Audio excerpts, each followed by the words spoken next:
Entrepreneurship Hindi में chapter 2 का video number, ऐसे वीडियो नंबर ये 5th है, टोटल लेकर के चल रहे हैं हम। आप लोग पार्ट बाय पार्ट ही देखें, ऐसे चैप्टर का नाम लिख दे। और एक चीज़ और सुनिए, बहुत सारे लोग कह रहे हैं क्वेश्चन आंसर दूसरे टाइप का थोड़ी होता है। आप अपने से क्वेश्चन बनाए, जैसे ये लिखा है वातावरण का महत्व, तो अब वातावरण के महत्व को लिखिए। अब तो इतना कर ही सकते हैं। और रहा क्वेश्चन जो हमें लगेगा, इसके अलावा भी आप अपने पास रखे रहें, क्लास स्टार्ट होगा तो उसमें देखा जाएगा। नोट्स बनाते रहिए जितना तक पढ़ाया जा रहा है।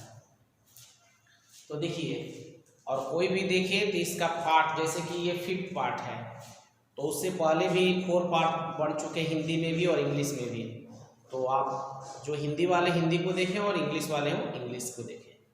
आज हम लोग इस सेशन में न्यू टॉपिक पर बात करेंगे, वातावरण का महत्व। हम लोग चैप्टर पढ़ रहे हैं वातावरण या पर्यावरण का सूक्ष्म अध्ययन, इन्वायरमेंट स्कैनिंग। तो वातावरण का महत्व पढ़े, हमारे लिए क्या इंपॉर्टेंस है, या इस तरह से भी इस पर क्वेश्चन बन सकता है कि वातावरण या पर्यावरण का अध्ययन करना क्यों जरूरी है, क्यों आवश्यक है। ऐसा भी क्वेश्चन इस पर बन सकता है। किताब में करीब 100 वो क्वेश्चन दिया रहता है, 100 वो क्वेश्चन सब इसी टॉपिक पर घुमा फिरा के डिपेंड होता है। जो क्वेश्चन टॉपिक बताया जा रहा है आप लोगों को ध्यान से आप देखेंगे सब समझ जाएंगे। अब इसमें कहाँ लिखा है कि आवश्यक है, लेकिन अगर ये आंसर लिख दिया जाए कि किसी भी वातावरण का अध्ययन करना क्यों आवश्यक है, क्यों हमारे जरूरी है, तो ये आंसर लिखा जा सकता है। तो इसमें आज महत्व में हम बात करेंगे औसत की खोज में। देखिए, वातावरण का अध्ययन यदि अगर आप लोग को औसत की खोज करनी है तो वातावरण का अध्ययन करना होता है। पहले की वीडियो में बताया जा चुका है कि वातावरण किसे कहते हैं। देखिए, वातावरण जो है, जो एक बिजनेसमैन जो है, एक बिजनेसमैन के व्यू से देखा जाए, व्यवसायिक व्यू से देखा जाए, तो उसके लिए इन्वायरमेंट में कौन कौन आ जाएंगे। देखिए, इन्वायरमेंट किसे कहते हैं, वे आसपास की स्थितियाँ, वे आसपास की स्थितियाँ जिससे हम प्रभावित होते हैं। तो जैसे देखिए, एक कोचिंग वाले के लिए इन्वायरमेंट कौन हुए, स्टूडेंट, उसके बाद मोहल्लेवासी, उसके बाद सोसाइटी, ये सब हमारे इन्वायरमेंट हैं। उसी प्रकार एक बिजनेसमैन के लिए इन्वायरमेंट कौन कौन है, तो कस्टमर, सोसाइटी के लोग, गवर्नमेंट, ये उसके इन्वायरमेंट है। तो गवर्नमेंट की पॉलिसी, ये सब इन्वायरमेंट के अंतर्गत हम लोग काउंट करते हैं। तो सबसे पहले इंपॉर्टेंट में हम देखेंगे कि औसत की खोज में, अगर आप औसत की खोज करना चाहते हैं तो आप कस्टमर का अध्ययन करना ही पड़ेगा, आपको गवर्नमेंट की पॉलिसी का अध्ययन करना पड़ेगा, या आपको सोसाइटी के संस्कृति या प्रचलन का अध्ययन करना पड़ेगा, ताकि आप अपने अवसर को तलाश कर सकें, या सोसाइटी को क्या प्रॉब्लम है, वो प्रॉब्लम से ही आप अपने अवसर को क्या कर सकते हैं, क्रिएट कर सकते हैं। तो जैसे औसत की खोज में जैसे लिखा है कि हम जानते हैं कि औसत पर्यावरण के आसपास घूमता रहता है, अतः पर्यावरण का अध्ययन साहसी की पहली आवश्यकता है। नए साहसियों के लिए तो ये वरदान है। कोई भी है, हमारा अवसर जो है पर्यावरण में ही है। हमारे जो भी हमारे अवसर है वो हमें किस में ढूंढना है, कस्टमर में ढूंढना है, सोसाइटी में ढूंढना है, गवर्नमेंट की पॉलिसी में ढूंढना है, गवर्नमेंट की नीतियां में ढूंढना है। अगर इनका अध्ययन हम करेंगे तब तो हमको कोई अवसर प्राप्त होगा। यदि अध्ययन नहीं करेंगे तो हमें अपॉर्चुनिटी नहीं मिलेगी। जैसे एक आपने एग्जाम्पल आप देख सकते हैं, जैसे हमारे समाज के लोग को, आज के तो लोग सब लोग घर में बैठे हुए हैं, किसी को पहले अपने सेविंग कराने का टाइम नहीं होता था, ऑफिस जाने के लिए जल्दी जल्दी में लोग, उनको संभव नहीं था कि जा कर के सैलून में अपना सेविंग करा सकें। लेकिन आज के जो हमारे एक सेफ्टी रेजर जो एक कंपनी है, जिन्होंने इस प्रॉब्लम को समझा, इस प्रॉब्लम को अध्ययन किया और उन प्रॉब्लम को सॉल्व करने के लिए सेफ्टी रेजर का प्रोडक्शन किया, ताकि उससे लोग घूमते फिरते अपने सेविंग कर सकें और ऑफिस जा सकें। यानी उसने अवसर को तलाशा, अध्ययन किया और लगा कि नहीं, इसके जगह पर हम अगर ऐसा बनाते हैं तो लोग इसको ज़्यादा से ज़्यादा खरीदेंगे और उनकी प्रॉब्लम भी हम सॉल्व कर सकते हैं। तो अगर आपको औसत खोज करनी है तो पर्यावरण का अध्ययन करना ही पड़ेगा। दूसरा है अस्तित्व बनाए रखने में। देखिए क्या है कि एक कंपनी ओपन करना और कंपनी को बनाए रखना बहुत बड़ी बात होता है। यदि आप चाहते हैं कि मार्केट में हमेशा हम बने रहें तो आपको पर्यावरण और वातावरण का अध्ययन करना बहुत जरूरी है। यदि आप पर्यावरण का और वातावरण का अध्ययन नहीं करेंगे तो आपको पता चलेगा कि आप जो नीति से चल रहे हैं बहुत अच्छा लग रहा है, लेकिन दूसरों को बेकार लग रहा है। तो अगर आप पर्यावरण को अध्ययन नहीं करेंगे तो फिर आपका बिजनेस फ्लॉप कर सकता है। आप अपना अस्तित्व बनाने में संभव आपको नहीं हो पाएगा। इसलिए पर्यावरण का अध्ययन करके ही अपने अस्तित्व को बनाया जा सकता है। यानी पर्यावरण का मतलब कि कस्टमर से बातचीत करके, सोसाइटी के लोगों के प्रॉब्लम को समझ करके, सरकार की नीतियां को अध्ययन करके अपने अस्तित्व को बनाए रखा जा सकता है। अपने अस्तित्व को उसके अकॉर्डिंग लेके चला जा सकता है। आपने सोच रहा है कुछ और सोसाइटी की सोच कुछ और है तो आपका कभी भी बिजनेस डेवलप नहीं हो सकता है। इसीलिए अस्तित्व को बनाए रखना जरूरी है, क्योंकि आज के जो पर्यावरण है नित्य रोज कुछ न कुछ उसमें बदलाव होते हैं। उन बदलावों को आप नहीं कवर करेंगे, आप उसको अध्ययन नहीं करेंगे तो फिर आप मार्केट में सफल नहीं हो पाइएगा। सफलता प्राप्त करने में देखिए एक साहसी को अस्तित्व को अपने बचाते हुए, अस्तित्व का मतलब होता है कि अपने व्यवसाय को फ्लॉप न होने देना, अस्तित्व को बचाते हुए लाभ भी कमाना होता है, अपने सफलता के लक्ष्य भी प्राप्त करनी होती है। और ये जब भी संभव है जब आप वातावरण का अध्ययन करेंगे तब, आप पर्यावरण का अध्ययन करेंगे तब, आप कस्टमर की प्रॉब्लम को समझेंगे तब, आप सोसाइटी की बातों को अध्ययन करेंगे तब, आप सरकार की नीतियों का अध्ययन करेंगे तब ये चीज़ आप संभव हो पाएगा। जो सफलता के लक्ष्य आप बनाए हुए हैं उसको आप पा सकते हैं। और फोर्थ में है कि अपने आप को समायोजित रखने में। देखिए समायोजित का मतलब होता है कि आप लोग एडजस्टमेंट का मतलब समझते हैं, क्योंकि एडजस्टमेंट चैप्टर हम लोग फर्स्ट ईयर में अकाउंटेंसी में पढ़े थे। एडजस्टमेंट मीन्स एडजस्ट करना, यानी जैसा हो प्लस हो तो प्लस और माइनस हो तो माइनस, यानी जैसा इन्वायरमेंट चेंज हो रहा है उसके अकॉर्डिंग अपने आप को यदि रखना चाहते हैं।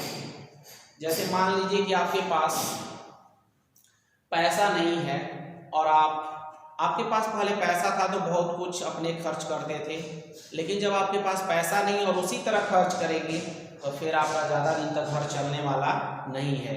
यानी अपने आप को समायोजित करने के लिए आपको उस स्थिति को समझना होगा। कैसा स्थिति है? आज जैसी स्थिति हम लोग का है, जितना हम लोग पहले खर्च करते थे अगर आज के डेट में करेंगे तो हम लोग भी खाने के हमारे 1-2 मंथ के बाद फिर किसी से मांगना पड़ सकता है, लोन लेना पड़ सकता है। इसीलिए अगर अपने आप को समायोजित रखना है, समायोजित का मतलब है कि बिजनेस को मार्केट के अनुसार आपको लेके चलना है, तो आपको पर्यावरण का अध्ययन करना जरूरी है। क्योंकि पर्यावरण का अध्ययन कीजिएगा तभी आपको पता चलेगा कि पर्यावरण में जो भी परिवर्तन हो रहा है अपने आप को उसके अनुसार परिवर्तित करने का मौका मिल सकता है। देखिए नेक्स्ट टॉपिक पढ़ेंगे हम लोग पर्यावरण के प्रकार, टाइप ऑफ एनवायरनमेंट। 2 टाइप के होता है हमारे एनवायरनमेंट।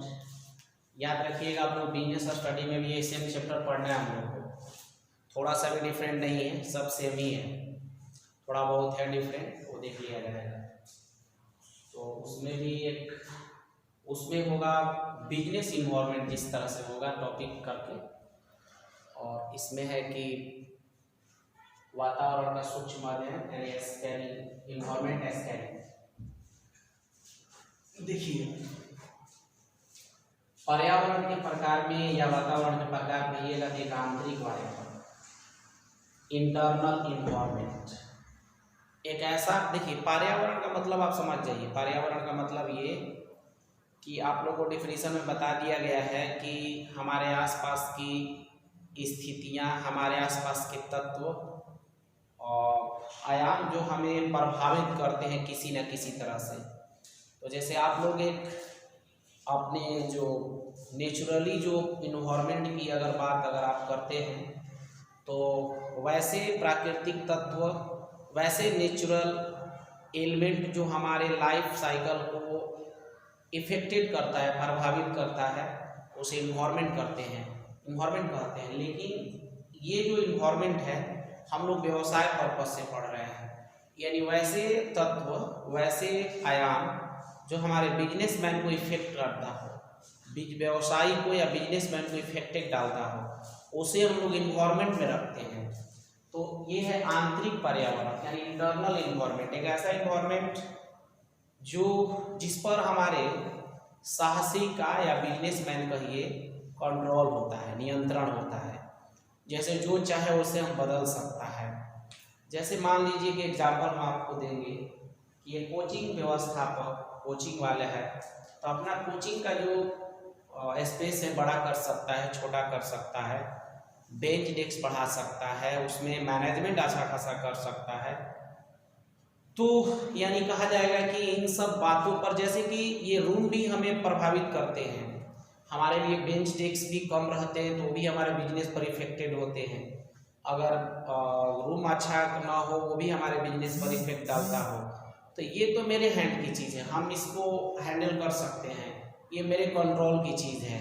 उसी प्रकार अगर व्यवसाय के नज़रिया से देखा जाए तो जैसे आंतरिक पर्यावरण में भूमि, तो जैसे लैंड है तो हम उसको 2 काठा से 3 काठा कर सकते हैं, 1 एकड़ से 2 एकड़ कर सकते हैं, ये मेरे ऊपर डिपेंड करता है।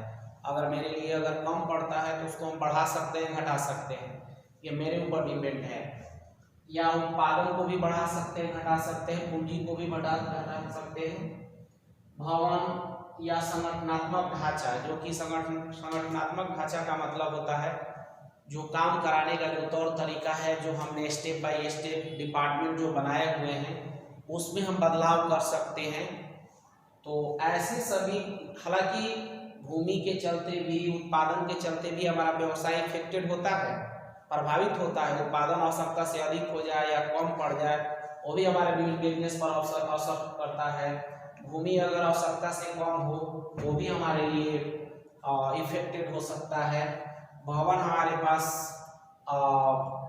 सफिशिएंट ना हो, हमारे ज़रूरत के अनुसार ना हो तो भी दिक्कत हो सकती है।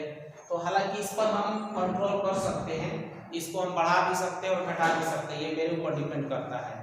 बट बाहरी पर्यावरण, एक्सटर्नल इन्वायरमेंट, ये जो इन्वायरमेंट है ना, ये हमारे साहसी और व्यवसाय के बस की चीज़ नहीं होती है। इन पर हमारे व्यवसाय और साहसी का कोई कंट्रोल नहीं होता है, कोई भी उन पर अधिकार नहीं जमा सकता है। जैसे सामाजिक सोसाइटी हो गया, सोसाइटी के लोग हैं, हम बिजनेसमैन हैं, तो हमारा उन पर कोई अधिकार नहीं होता है, कोई हम उन पर दबाव नहीं बना सकते हैं, वो मेरे हैंड की चीज़ ही नहीं है।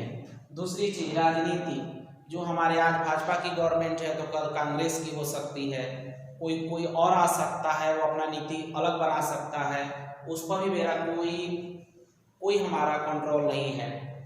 फिर प्रतियोगी जो हमारे कॉम्पिटिटर हैं, कॉम्पिटिटर को भी तो समझ सकते हैं कि अपने कॉम्पिटिटर को कोई कंट्रोल नहीं कर सकता है, वो तो आपके हमेशा एनी टाइम 36 के आंकड़ा से ही चलेगा, आप इधर चलिएगा तो उधर चलेगा, कभी भी आपके अकॉर्डिंग वो नहीं चल पाएगा, आपके अनुसार नहीं रह पाएगा, तो उस पर आप कंट्रोल नहीं कर सकते हैं। ग्राहक के तो पूछिए मत, 2 रुपये सस्ता अगर वस्तु मिल जाए कहीं तो ग्राहक उधर मुड़ जाते हैं, या थोड़ा सा झूठ बोलने वाला सेल्समैन अगर आपको संपर्क में आ गया तो उसके संपर्क में कस्टमर जा सकते हैं, कस्टमर की भी कोई गारंटी नहीं है, कहीं भी जा सकते हैं वो। तो ये सब जो है हमारे बाहरी पर्यावरण के एग्जाम्पल हैं, और ये सब हैं जो आंतरिक पर्यावरण के एग्जाम्पल हैं। इन पर हमारा कंट्रोल होता है और इन पर कंट्रोल नहीं होता है।